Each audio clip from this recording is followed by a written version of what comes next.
Guys, alam nyo ba ng average age of retirement is around 60 years old and ang average lifespan ng isang Filipino right now ay 80? Ang tanong, paano ka mabubuhay sa sunod na 20 years na taon na wala kang trabaho at kinikita? Gusto mo bang malaman kung paano ka makaka-retire without any stress? If you're interested, you got to finish this video. Videos that will make you wealthy and debt-free. Hi there, this is Chinky Tan, your pambansang wealth coach. Sa video na ito, pag-uusapan po natin isang pinakamahalagang usapin. We're gonna talk about bakit maraming retirees are financially stressed and what are the 3 money rules for financial freedom and early retirement. Yung pangatlo, ang pinakamahalaga. That's the reason why I want you to finish this video. Okay guys, ito yung reality. Marami pong tao ang hindi po handa sa retirement dahil ang iniisip po nila, number 1, na meron silang retirement fund.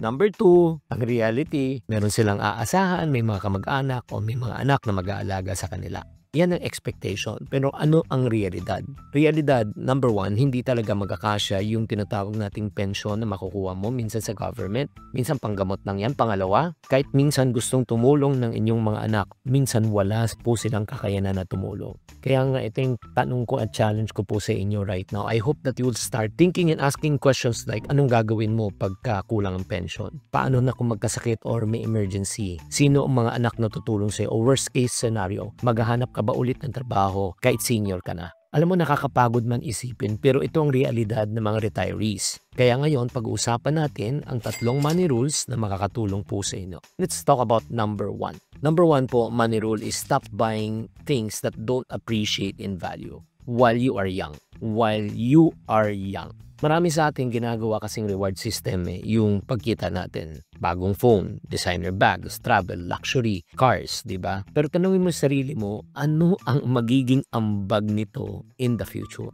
Again, like for example, okay, travel for experience, okay lang yun. Pero make sure hindi siya sobra-sobra na wala kang naiiwan sa future mo. Okay lang na bumili ng mga bagong phone, pero make sure may naiiwan ka pa rin sa future mo. Kasi ang reality, nawawala ang pera mo sa mga bagay na bumababa po ang value. After a few months, few years, yung gadget na binili mo, luma na, depreciated na. Yung travel experience mo, wala rin naman problema yan. Again, pagka sumobra naman, alam mo nangyayari, minsan naiiwan na lang sa pictures, pero wala kang ipo. Kaya nga, ang tanong, gusto mo ba ng solusyon? Kung gusto mo maging financially free, number 1, kailangan maghanap ka ng mga bagay na gagastusan mo that will give you long-term value.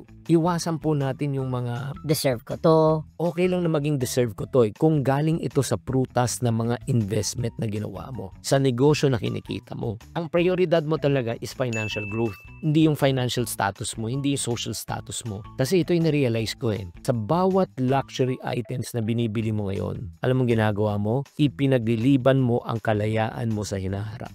That is number 1. Second money rule that you need to have or learn in order for you to retire para hindi ka maging stress-free, start using money to buy asset that yield income while you sleep.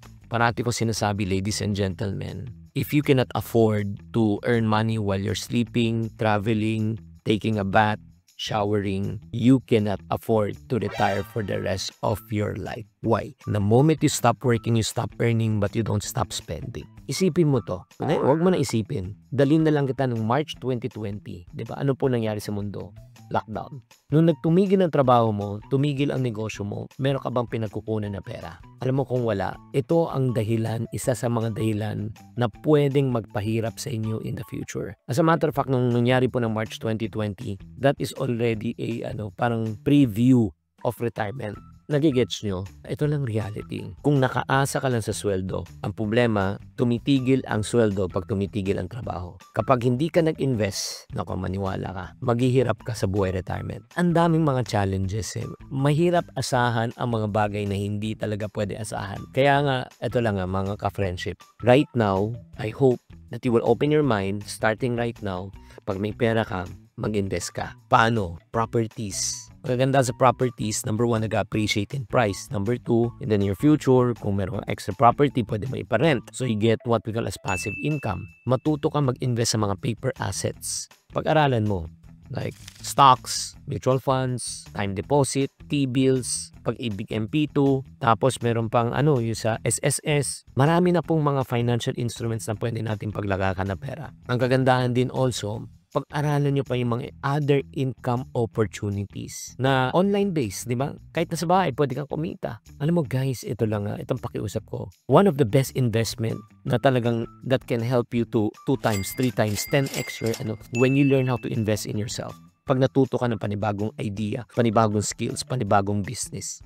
Friends, lalo na yung mga kababayan kong OFW, kapag hindi ka nakapag-invest ngayon, magiging alipin ka ng iyong trabaho for the rest of your life. Pero, kung nag-invest ka ngayon, magkakaroon ka ng financial freedom. Kahit di ka na magtrabaho, ay nako, wala ka ng problema. Ang trabaho mo, kasi nag-e-enjoy ka lang. Hindi ka dahil kailangan mo, dahil gusto mo. Third money rule, okay, ito yung pinakamahalaga. Ulitin natin ano yung una. First money rule, stop buying things that doesn't appreciate in value.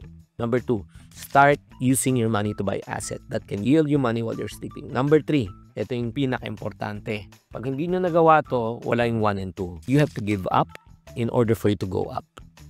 Give up in order for you to go up.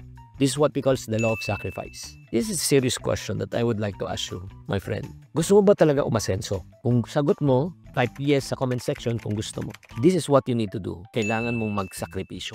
Hindi pwedeng lahat ng gusto mo, ngayon mo agad bibilhin. Kasi there's what we call as the law of sacrifice. And the law of sacrifice is this. The greater the sacrifice, the greater power unleashed. Kunyari, nagsasakripisyo ka ngayon, tinitiis mo yung sarili mo, hindi ka kumakain sa labas, di ba kasi gusto mo mag-ipon para sa future mo, may pinag-iipunan ka para sa educational fund ng anak mo. Sakripisyo yan, mainggit ka. Hindi mo nabibili yung gusto mo, hindi mo nakakain yung gusto mo, hindi mo napupuntahan yung gusto mo. Kasi meron ka nga pinaglalaanan. Pero itong good news, di ba kanya napaglaanan mo, lalo yung bahay mo, investment mo, insurance mo, you're cash poor.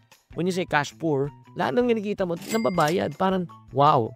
Kailan ako mag-e-enjoy? Pero itong good news. Once na-settle mo na yung bayaran mo lahat yan, grabe. Ginawa ka naman later. Again, the greater the sacrifice, the greater power unleashed. Kailangan mo bitawan ang short-term pleasure mo para makamit ang long-term success. Kaya may challenge to you, my friend. Ikaw ang tinatanong ko ngayon, willing ka ba? Oo. Willing ka ba na i-let go yan? Reality, kailangan talaga natin i-sacrifice eh. Oo. Right now, always remember this. Short-term pain is equivalent to long-term gain. Okay? Kung hindi mo to gagawin, alam mo, magiging parte ka ng statistics na marami pong nagre-retire ng mahirap. Guys, kung gusto mo talaga mabuhay na wala kang financial stress when you retire, number 1, stop buying liabilities. Number 2, start investing in assets. Number 3, sacrifice today for a better tomorrow. Short-term pain, long-term gain. Ang sikreto ng financial freedom, again, ay nakasalalay dito. Kaya ang tanong ko, gusto mo bang matuto kung paano ka mag-retire bago ka mag-50 years old? Yes or no? Kung sa mga tao nagsasabi ng yes, okay, I have a special module that can help you to count. Magkano kailangan mo retirement fund, paano mo i-prepare yung sarili mo for investment, how you can earn money while you're sleeping. Lahat ng mga yan, step-by-step guide, at least mga give me 2 to 3 hours or 4 hours is a special program to help you retire before you reach the age of 50. Paano na pag over 50? You're still okay. Pwede mo pa rin panoorin yan. So, this is a private course. It's not free. Private course po siya. If you are qualified and interested, okay, just type the word retire in the comment section, or if not, just check the link na lang below para makita nyo yung word, yung program na yun on how to retire before 50. Maraming tao na natulungan yan, at especially kung OFW ka at malapit ka na ma-retire, panoorin nyo bago ka ma-retire so that you will avoid all the mistakes of a retire. Sana nakatulong tong episode na ito. If you find this episode valuable, makakatulong din to sa iba. Please, copy link, share mo sa friend nyo tong video na ito so that they will be enlightened, so that they will be able to retire stress-free. Tatandaan, tamang karunungan, tamang disiplina ang susi sa pagyaman.